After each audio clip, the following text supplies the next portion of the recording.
थे, आपस में विचार करने लगे, चलो भैया चलते हैं, जरा देखा तो जाए भगवान ने कितनी गलतियां छोड़ी। अब बताओ, लोगों को अपनी गलतियों का पता नहीं चल पाता है और भगवान की गलती खोजने को चल रहा है। दूसरे ने साथ दिया, बोले बिल्कुल ठीक कह रहे हो, चलो देखा जाए भगवान ने कितनी गलतियां। अब निकल पड़े गलती खोजने के लिए। एक स्थान पर पहुंचे तो क्या देखते हैं वहां पर कद्दू का पौधा था, कद्दू का।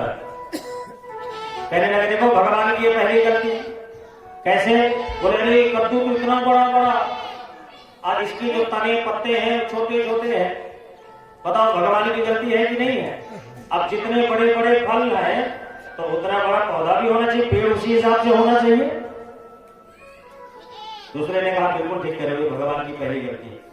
अब दूसरी जगह पर गए, क्या देखे? एक कैथा का पेड़ था।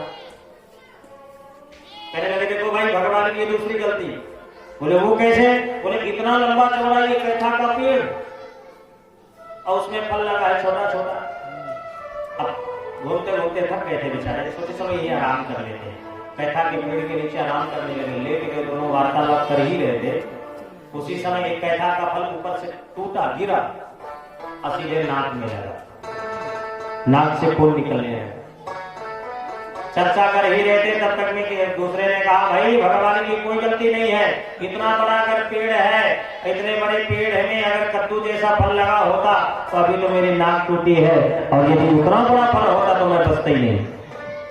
तो भगवान की जो गलती, तो हम अपनी गलती ढूंढ नहीं पाते और भगवान की गलती ढूंढने के लिए आत्मदेव जी महाराज के मन में आ गया कि सब कुछ अनुकूलता है लेकिन एक विपरीतता है। वो क्या है? संतान नहीं। खूब जप किए, तप किए, यज्ञादि अनुष्ठान किए, हो जाए, लेकिन नहीं हुआ। क्यों नहीं हुआ? पत्नी नहीं चाहती थी, पति चाहते थे, इसलिए हुआ। सोचे क्या करेंगे, इतना धन संपत्ति सब लेकर के जब संतान ही नहीं है, चल पड़े आत्महत्या करने के लिए। पत्नी को नहीं पता है। अब जब जाने लगे आत्मदेव महाराज, बीच मार्ग में देखे एक संत जी मिल गए, उनके श्री चरणों में गिरे। संत है, विप्र है, इसलिए संतत्व को देख करके प्रणाम किए। महाराज चरणों को पकड़ लिए और पकड़े कैसे रोए कि रोए, रोने ही बंद ना हो, रोते जा रहे, रोते जा रहे।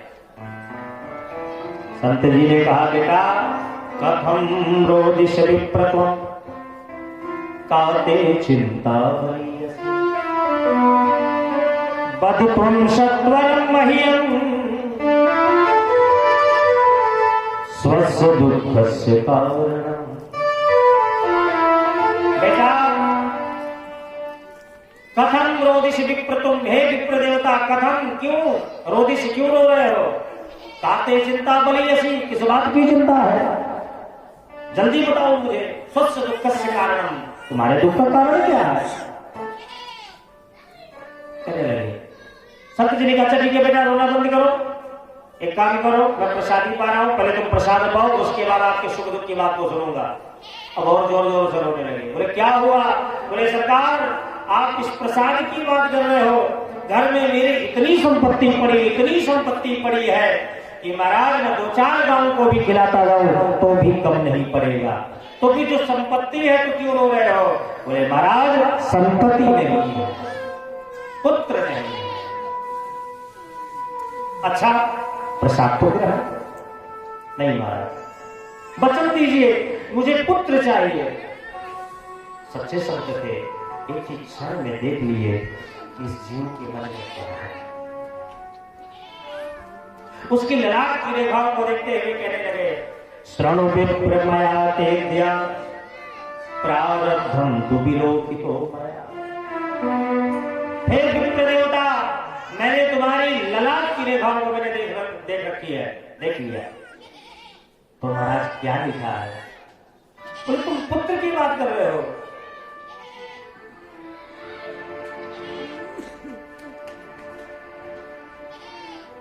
एक जन्म में क्या, तुम्हारे घर में 7 जन्म तक संतान का सुख है।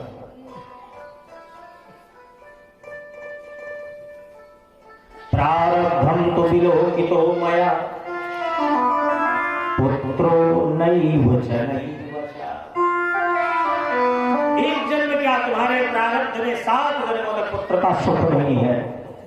अब तो महाराज पैर पकड़ लिए, फूट फूट करके रोए जा रहे हैं, मुझे पुत्र चाहिए। वाह प्यारे, संत क्या नहीं कर सकता, भक्त क्या नहीं कर सकता।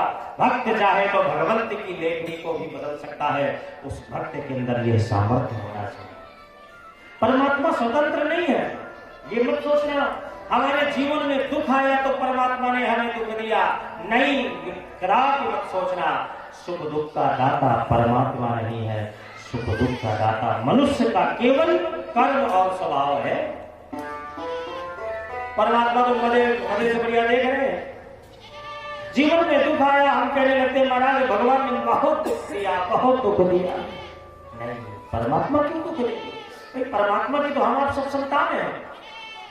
परमात्मा ने अगर आप इस धरती पर भेजा है, किसी को ब्राह्मण बना करके, किसी को क्षत्रिय बना करके, किसी को वैश्य बना करके, किसी को शूद्र बना करके, परमात्मा ने जिनको भेजा है, मनुष्य अपने कर्मानुसार उस वर्ण का बन करके आता है।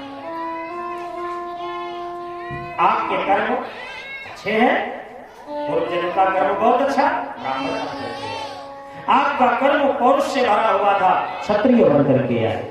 आपके पूर्व जन्म का कर्म आपने खूब दान पुण्य किया रहा, इसलिए वैश्य बन करके आए हैं। याद रखना, परमात्मा कभी किसी को दुख नहीं देता। परमात्मा कभी किसी को न सुख देता है न दुख देता है। क्यों? दिनों का वो निराकार ब्रह्म जो बिना पैर के चलता है, बिना नेत्र के देखता है, बिना हाथ के जो कार्य करता है, वो जीव को कभी कष्ट नहीं देता है। सुख दुख का दाता कौन है? निज कृत कर्म, आपका केवल कर्म है।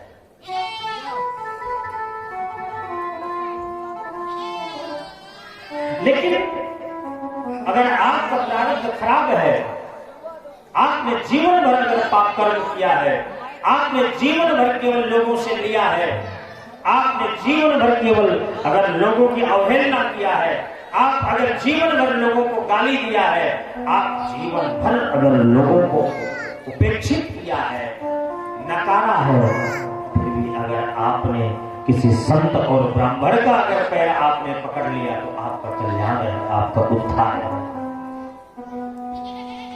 इसलिए परमात्मा स्वतंत्र नहीं है। परमात्मा किसकी अधीन है? प्रकृति की है। परमात्मा भक्त के अधीन है। भक्त चाहे तो भगवंत की लेखनी को भी बदल सकता है। ये भक्त में सामर्थ्य होता है। मार्कंडेय जैसे महान तपस्वी ओजस्वी संत को जिस बालक की आयु केवल 5 वर्ष की थी, मार्कंडेय के पिताजी को पता चला मेरा बालक 5 वर्ष से ज्यादा अब जी नहीं पाएगा। उनके पिताजी को पता था मृत्यु 5वें वर्ष में है, इसलिए जंगल में कुटिया बना करके पुत्र को लेकर के रह गए। शिक्षा दिए, बेटा रास्ते में जो भी मिले साष्टांग लेट करके प्रणाम करना, सबको वंदन करना। 5वां वर्ष चल ही रहा था, पीछे से 7 ऋषिगण आए। बालक मार्कंडेय बालक सबको प्रणाम करते हुए जा। 7 ऋषि, किसी ने कहा दीर्घायु भव, किसी ने कहा चिरंजीव भव, किसी ने कहा यशस्वी भव। तुरंत पिताजी बाहर निकल गया, महाराज क्षमा करना, आप महान ओजस्वी तपस्वी महान संत हैं और इस बालक तो अभी 11वें दिन के बाद इसकी मृत्यु आ रही है और आपने चिरंजीव भव, दीर्घायु भव, आपने आशीष दी। जैसे ध्यान लगा करके देखे, पता चला बात तो बिल्कुल सत्य है। तो बताओ महाराज, आपकी वाणी सत्य होगी या विधि का विधान सत्य हो? तो कोई बात नहीं, अगर हमारे द्वारा ये सत्य निकला है, हमने नहीं कहा, ये परमात्मा की इच्छा। बोले स्वयं सप्तऋषिगण, लेकिन नाम के निकाल दिए उस नारायण का लिए। आज नारायण के मन में सत्य संकल्प उठा, यदि संतत्व एक सच्चा संत मुझ पर विश्वास करके मेरा नाम ले लिया तो मेरा भी धर्म बनता है, कर्तव्य बनता है उस जीव की रक्षा करो। कार्य क्या हुआ? महान समझ गए इस विधि के विधान को कोई अगर मिटा सकता है तो भावी नहीं कौन? वो त्रिपुरारी मिटा सकता है। इसलिए 11 दिन का रुद्र महायज्ञ का आयोजन हुआ, रुद्राभिषेक हो रहा था और जिस समय मृत्यु नजदीक आई, बालक श्रृंगी हाथ में पकड़ करके भगवान भोलेनाथ का अभिषेक कर ही रहा था। मृत्यु